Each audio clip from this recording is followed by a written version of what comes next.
The sentence, grammar का एक part the sentence है, फिर आप कह सकते हो सेंटेंस।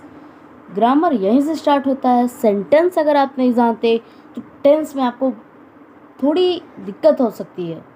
सेंटेंस क्या होता है, सेंटेंस के कितने पार्ट्स होते हैं, सेंटेंस के अंदर क्या क्या होते हैं और उनके क्या पार्ट्स होते हैं, वो भी आज हम इस वीडियो में जानेंगे। तो वीडियो शुरू करने से पहले चैनल को सब्सक्राइब कर लीजिएगा और वीडियो को ज़रूर से लाइक कर लीजिएगा। तो चलिए वीडियो को शुरू करते हैं। तो चलिए जानते हैं सेंटेंस होता क्या है। सेंटेंस जो होता है वो ग्रुप होता है वर्ड्स का, जो कि मतलब कोई मतलब बनाए, सेंटेंस सेंस बनाए और कोई मीनिंग बनाए, उन्हें हम सेंटेंस कहते हैं। वर्ड्स होते हैं, शब्द होते हैं, उससे कोई वाक्य बने। हिंदी में आप ये भी कह सकते हो जिससे कि कोई भाव व्यक्त हो, उसे हम वाक्य कहते हैं या फिर इंग्लिश में सेंटेंस कहते हैं। शब्दों का एक ऐसा समूह जिससे पूर्ण भाव व्यक्त हो या कोई मतलब हो बने, उसे हम वाक्य कहते हैं फिर सेंटेंस कहते हैं। इंग्लिश में इसका डेफिनेशन होगा sentence in a group of words which complete sense और मीनिंग इज कॉल्ड सेंटेंस। यानी कि जो सेंटेंस होता है वर्ड्स का ग्रुप होता है जिससे कि कोई कंप्लीट सेंस बने, जिससे कि कोई पूर्ण भाव व्यक्त हो, उसे हम सेंटेंस कहते हैं। या फिर उससे कोई मतलब बने, मीनिंग आए, उसे हम सेंटेंस कहते हैं। तो लिए अब हम जानेंगे पार्ट्स ऑफ सेंटेंस। जो हमारे पार्ट्स ऑफ सेंटेंस होते हैं वो टू टाइप्स के होते हैं। एक तो होता है सब्जेक्ट और एक होता है प्रेडिकेट। अभी सब्जेक्ट और प्रेडिकेट होता क्या है, चलिए जानते हैं सब्जेक्ट और प्रेडिकेट होता क्या है। चलिए जानते हैं। जो प्रत्येक सेंटेंस होता है उसके दो पार्ट होते हैं, सब्जेक्ट और प्रेडिकेट। जिसके विषय में हम कुछ कहते हैं उसे हम सब्जेक्ट कहते हैं, और सब्जेक्ट के या फिर उद्देश्य, सब्जेक्ट को हम उद्देश्य भी कहते हैं, के विषय में कुछ कहा जाता है उसे हम प्रेडिकेट या फिर विधेय कहते हैं। ये सेंटेंस के दो पार्ट होते हैं, हमने ये पहले ही समझ लिया, सब्जेक्ट एंड प्रेडिकेट। अब जो सब्जेक्ट होता है वो जिसके विषय में जिसके बारे में हम कुछ कह रहे हो या कुछ कहते हैं उसे हम सब्जेक्ट कहते हैं। और जो प्रेडिकेट होता है वो सब्जेक्ट के बारे में बता रहा होता है, जिसके बारे में हमने कहा हुआ है कुछ, उसके बारे में बता रहा है, उसे हम प्रेडिकेट कहते हैं। तो ये तो था, हमने हिंदी में समझ लिया इसे। अब चलिए इसे इंग्लिश में समझते हैं, इंग्लिश डेफिनेशन भी जानेंगे इसका। The subject is a part of sentence about which something is said. Subject may be a noun और pronoun, it may be a person, place और थिंग। तो बात आ गई कि जो सब्जेक्ट होता है वो पार्ट ऑफ सेंटेंस होता है जिसके बारे में कुछ कह रहा हूँ, विच समथिंग इज सेड, जिसके बारे में कुछ कहा जाता है उसे हम सब्जेक्ट कहते हैं। और सब्जेक्ट जो है वो नाउन प्रोनाउन भी हो सकता है, और वो पर्सन प्लेस या थिंग यानी कि कोई जगह का नाम या फिर कोई चीज़ या फिर कोई व्यक्ति, वो भी हो सकता है सब्जेक्ट में। जैसे कि यहाँ एग्जांपल आप देख सकते हो, the cow is domestic animal. तो उसमें जो द काऊ है वो सब्जेक्ट हो जाएगा, क्योंकि ये जो द काऊ है ये इसको आप नाउन में ला सकते हैं, तो ये सब्जेक्ट हो जाएगा। तो चलिए अब जानते हैं प्रेडिकेट का इंग्लिश डेफिनेशन। प्रेडिकेट जो होता है, the predicate is a part of sentence which is said about subject. It में कंसिस्ट ऑफ सिंगल वर्ड और ए नंबर ऑफ वर्ड्स। एंड जो प्रेडिकेट होता है वो भी एक पार्ट ऑफ सेंटेंस है जिसके मतलब जो कहा जा रहा हो सब्जेक्ट के बारे में, जो भी कुछ कहा जा रहा हो सब्जेक्ट के बारे में, उसे हम प्रेडिकेट बोलते हैं। वो या फिर सिंगल वर्ड हो सकता है, यानी कि कोई एक वाक्य हो सकता है, वर्ड हो सकता है, वर्ड को आप शब्द कहते हैं, शब्द हो सकता है, कोई अकेला शब्द हो सकता है या फिर बहुत सारे शब्द हो सकते हैं। तो इन सब को हम कहते हैं प्रेडिकेट। और प्रेडिकेट का जो हमने सब्जेक्ट में एग्जांपल लिया था वही एग्जांपल हमने प्रेडिकेट में भी लिया है। तो जो the cow is domestic animal था उसमें हमने ये तो समझ लिया था द काउ तो सब्जेक्ट हो गया। अब इस डोमेस्टिक एनिमल क्या होगा, तो जो इस डोमेस्टिक एनिमल था वो प्रेडिकेट होगा, क्योंकि ये सब्जेक्ट के बारे में कहा जा रहा है। द काउ, काउ है क्या, काउ एक डोमेस्टिक एनिमल है, तो ये क्योंकि सब्जेक्ट के बारे में कहा जा रहा था इसी वजह से हम इसे प्रेडिकेट कहते हैं। तो चलिए अब जानेंगे हम सब्जेक्ट के पार्ट्स। तो चलिए अब जानते हैं सब्जेक्ट के पार्ट। अब हमने सेंटेंस के पार्ट्स देख लिए, सेंटेंस के पार्ट सब्जेक्ट और प्रेडिकेट होते हैं। अब यहाँ सब्जेक्ट के भी पार्ट होते हैं। यहाँ सब्जेक्ट के पार्ट्स कितने हैं, 2 पार्ट्स हैं सब्जेक्ट के भी। पहला तो मेन वर्ड या फिर आप इसे हेड वर्ड भी कह सकते हो, और दूसरा होता है क्वालिफायर। इसका हम इसमें एक एग्जांपल भी ले लेंगे। माय फादर जो होता है, माय फादर में माय क्वालिफायर हो जाएगा और फादर मेन वर्ड हो जाएगा, क्योंकि यहाँ फादर जो हैं वो मेन है, इसमें फादर पे ही मतलब मेन फोकस दिया गया है, इसलिए इसे मेन वर्ड भी कह सकते हो आप फादर को इस एग्जांपल में।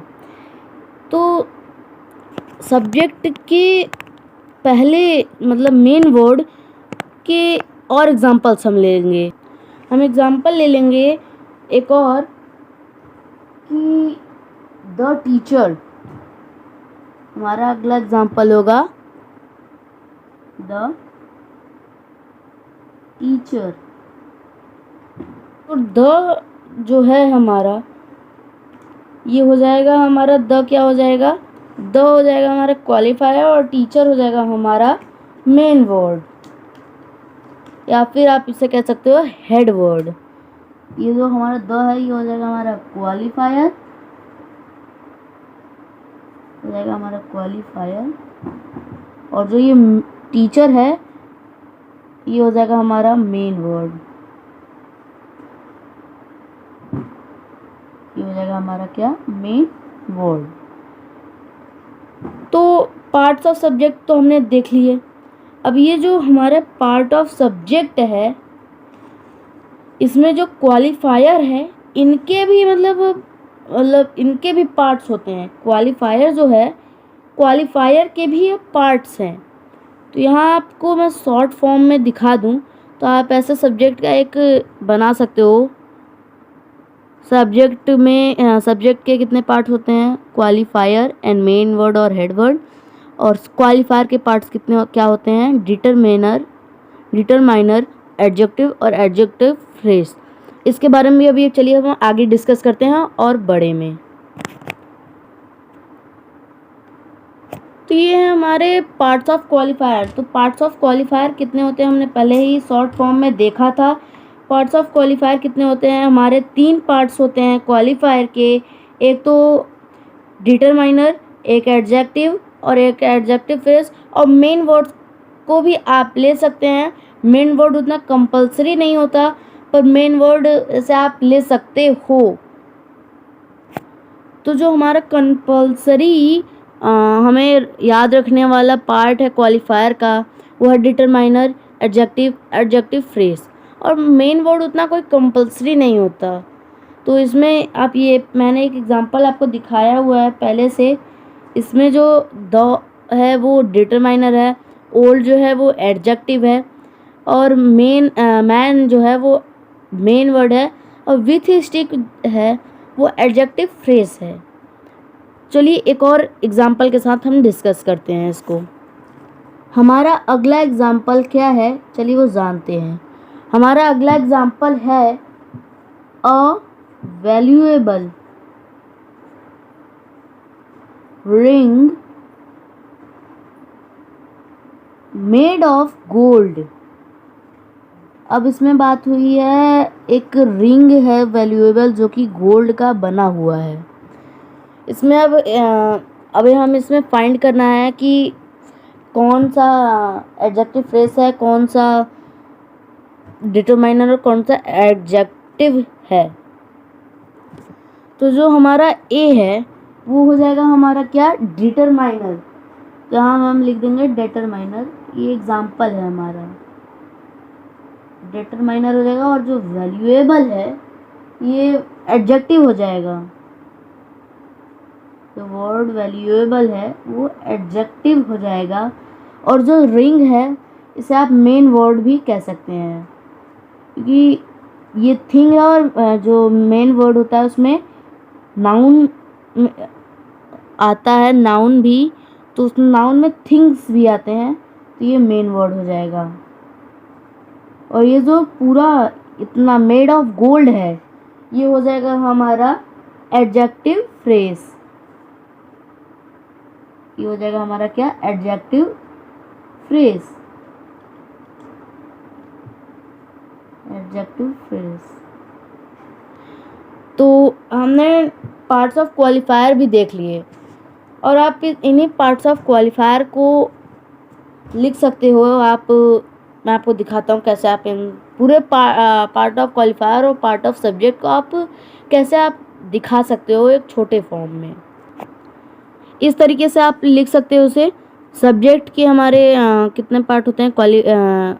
दो, क्वालिफायर और मेन वर्ड और हेड वर्ड। क्वालिफायर कितने पार्ट होते हैं? 3, डिटरमाइनर, एडजेक्टिव और एडजेक्टिव फ्रेज। और एक और पार्ट होता है मेन वर्ड। तो मेन वर्ड भी आप लिख सकते हो। इस तरह से आप सब्जेक्ट के पार्ट दिखा सकते हो, सब्जेक्ट के पार्ट, और उसके बाद क्वालिफायर के पार्ट्स आप ऐसे लोकेट कर सकते हो। तो चलिए अब हम देखते हैं प्रेडिकेट के पार्ट्स। तो ये जो प्रेडिकेट होते हैं उसके 3 पार्ट्स होते हैं, एक वर्ब, एक ऑब्जेक्ट और एक कॉम्प्लीमेंट। ये 3 पार्ट्स होते हैं प्रेडिकेट के। पहला क्या होता है? वर्ब, और दूसरा ऑब्जेक्ट, और तीसरा कॉम्प्लीमेंट। इसको अब चलिए बड़े में और इसके एग्जाम्पल्स के साथ इसको हम समझते हैं।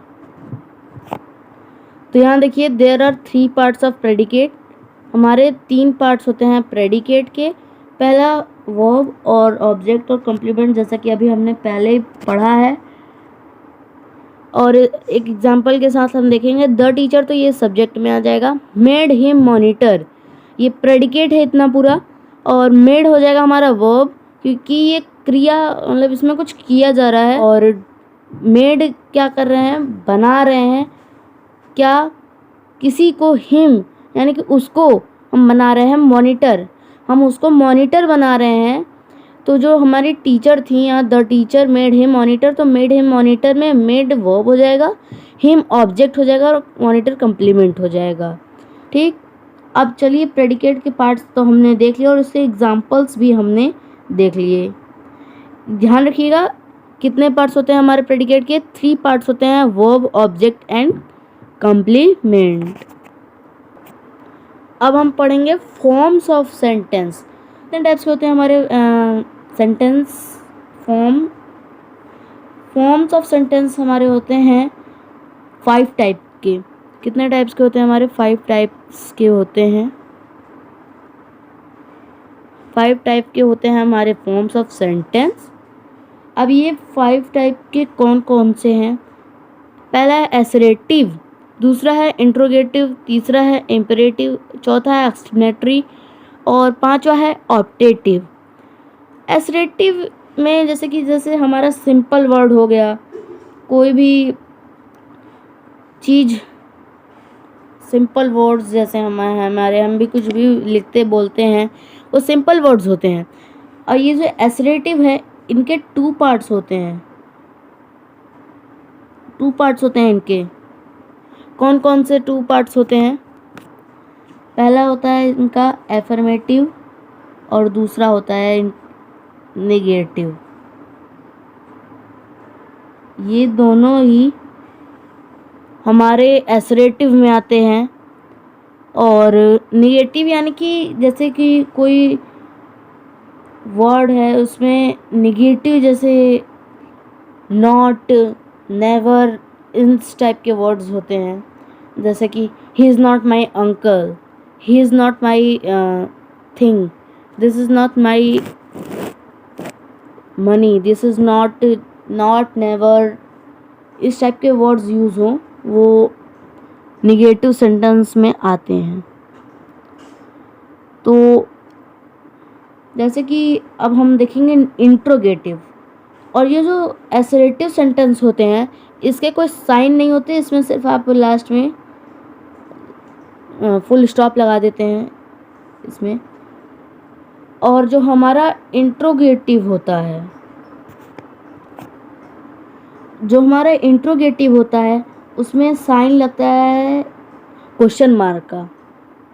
इसे आप हिंदी में इंट्रोगेटिव को प्रश्नवाचक शब्द भी कह सकते हैं। ये साइन होता है इंट्रोगेटिव का, ये साइन है हमारा इंट्रोगेटिव का। ठीक, अब है हमारा अगला है, जैसे कोई किसी से पूछ रहा हो किसी काम के लिए और प्रश्न पूछे जा रहे हो किसी से, तो उसे हम इंट्रोगेटिव सेंटेंस कहते हैं। और इंट्रोगेटिव सेंटेंस में लास्ट में क्वेश्चन मार्क भी लगता है, आप ये देख सकते हैं। अब है हमारा अगला इम्परेटिव सेंटेंस। इम्परेटिव सेंटेंस क्या होता है? इम्परेटिव सेंटेंस में हम किसी से कोई रिक्वेस्ट कर रहे हों और या फिर किसी को कुछ एडवाइस दे रहे हों या आदेश दे रहे हों, किसी को हम कुछ कहें कि आप करो, यही करो, से कि please close the door, close the window, let's you go to study, you go drink water, drink me glass of water. ये सब ऑर्डर्स हैं, इन्हें आप कह सकते हो। या फिर किसी से रिक्वेस्ट करना, ये सब आप कह सकते हो, इन्हें आप इम्परेटिव सेंटेंस में ला सकते हो। इसका भी इम्परेटिव सेंटेंस का कोई साइन नहीं होता है, इम्परेटिव सेंटेंस का कोई। और अगला है हमारा एक्सक्लेमेटरी सेंटेंस। एक्सक्लेमेटरी सेंटेंस में क्या होता है? जैसे कि कोई अपना कोई भाव प्रकट कर रहा हो, उसे हम एक्सक्लेमेटरी सेंटेंस कहते हैं। और एक्सक्लेमेटरी सेंटेंस का साइन जो होता है वो होता है ऐसे लाइन खींच के और डॉट दे देते हैं, इसे हम एक्सक्लेमेटरी सेंटेंस का साइन बोलते हैं। ये एक्सक्लेमेटरी सेंटेंस में यूज होता है। एक्सक्लेमेटरी सेंटेंस का साइन क्या होता है? यहाँ आप देख सकते हैं एक्सक्लेमेटरी का साइन क्या होता है। एक्सक्लेमेटरी सेंटेंस का ऐसे आपको लाइन खींचना होता है, नीचे डॉट दे देते हैं, इसे आप एक्सक्लेमेटरी सेंटेंस का साइन कहते हैं। तो चलिए अब जानते हैं अगला, ऑप्टेटिव सेंटेंस। ये ऑप्टेटिव सेंटेंस क्या होता है? ऑप्टेटिव सेंटेंस जो होता है उसे हम हिंदी में इच्छार्थक वाक्य कहते हैं। इसमें जिस वाक्य से इच्छा या आशीर्वाद या किसी भी तरह का भाव प्रकट हो रहा हो या भाव का बोध हो, जैसे मे यू लिव लॉन्ग और may God grant you a son, may you not fail in your life, और जैसे कि किसी भी टाइप का इच्छा प्रकट किया जा रहा हो, उसे आप ये कह सकते हैं ऑप्टेटिव सेंटेंस। तो हमने देख लिए 5 फॉर्म्स ऑफ सेंटेंस। और सेंटेंस कितने टाइप्स के होते हैं? 5 टाइप्स के होते हैं, निम्नलिखित 5 प्रकार के होते हैं ये सेंटेंस। हमने 1 वीडियो में पूरा सेंटेंस का फुल कवर्ड किया है। एक वीडियो में हमने सेंटेंस का, ये हर क्लासेस के लिए है, सारे क्लासेस के लिए है, ये ग्रामर का 2 सेंटेंस। ये 1 वीडियो में हमने, जैसा कि आपने थंबनेल देखा होगा, 1 video full covered the sentence. 1 video में हमने पूरा कवर किया है इसे। तो इसके लिए वीडियो को लाइक कर दीजिएगा और चैनल सब्सक्राइब करना मत भूलिएगा ऐसे ही और वीडियोस के लिए।